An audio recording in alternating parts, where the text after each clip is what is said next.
السلام عليكم، شلونكم حبايبي؟ ان شاء الله يا رب تكونون بخير. رجعنا وياكم بفيديو جديد. اليوم راح اسوي وياكم بيكاتا دجاج. عندنا هنا طبعا صدر الدجاج مقطع شرايح، وعندنا الزبد، طحين، بصل ناعم شويه، ملح، مشروم او فطر، بروكلي، جزر، ليمون، وعندنا شرايح التوست. حتى نسويها خليكم وياي. شوف حبايبي، هنا راح اخلي الملح زين واقلبها. هي طبعا ما يحتاج لها بهارات، بس ملح. شوفوا حبايبي، هنا بالبداية راح اخلي الزبدة زين، وراح انزل البصل،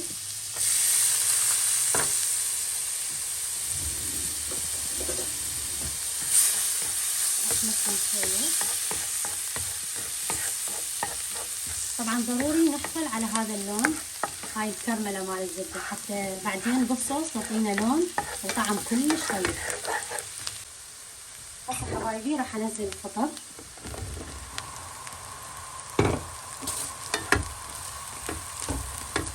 راح اخليه يحمص شوية.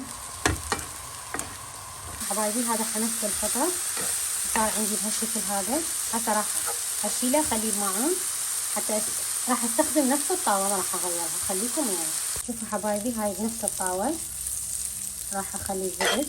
حبايبي بعد ما خلينا الزبدة راح انزل الشرايح مال الدجاج بهالطريقة هاي.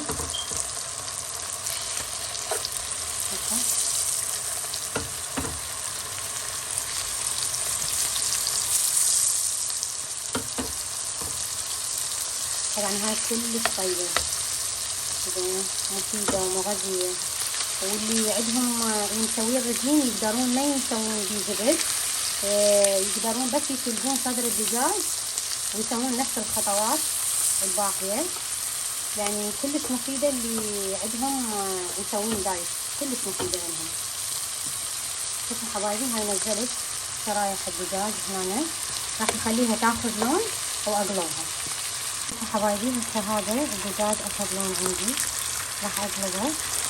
بس لا تخلوه يابس، خلوه يعني بس ياخذ لون. يعني اول شي عندنا شرايح عشان تستوي بسرعة، ثاني شي حتى تظل جوسي عندكم شوية بيها عصارة. حبايبي صار عندي بهالشكل هذا، راح انتظر تستوي كلها وارجع لكم.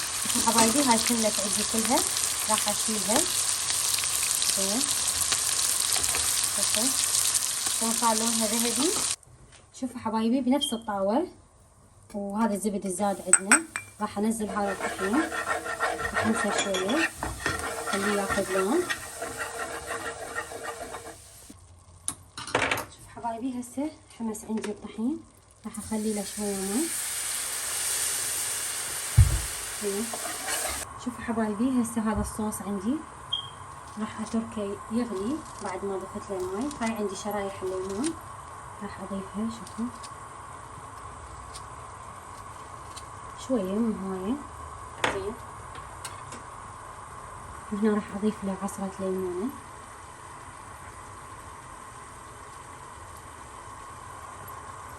حبايبي هسه نضيف الملح. حبايبي هاي قطع الدجاج اللي سويناها، شوفوا هذه العصارة نزلت من عندها، راح انزلها كلها زين. شوفوا هاي بعد المنظر. وهنا عندنا الفطر هماتين راح انزله. طبعا هذا راح يغير لون الصوص زين، هو هذا اللي انا اريده. شوفوا حبايبي، راح اخليه فد 3 دقائق. وحبايبي هاي بعد مرور 3 دقائق باعوا، يعني ما احكي لكم على الريحة. باعوا شلون صار. هسه راح اطفيه. شوفوا حبايبي، هنا راح اخلي قطعة التوست، وراح اخذ شوية من الصوص اللي سويناه زين. طبعا هاي التوست تصير كلش طيبة هيجي اذا نسويها زين. راح ناخذ قطعة من الدجاج، شوفوا بهالطريقة هاي صفها هيجي زين. بعدين اخذ شوية فطر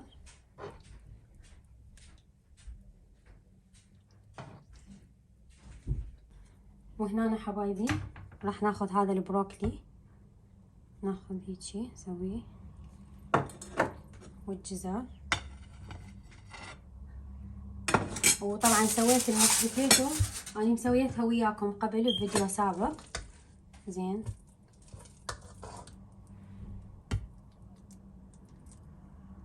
بس هاي اليوم سويتها حتى يكمل الطبق. وحبايبي هذا الطبق صار عندي بهالشكل هذا، اتمنى يعجبكم، ولا تنسونا باللايك والاشتراك. مع الف سلامة.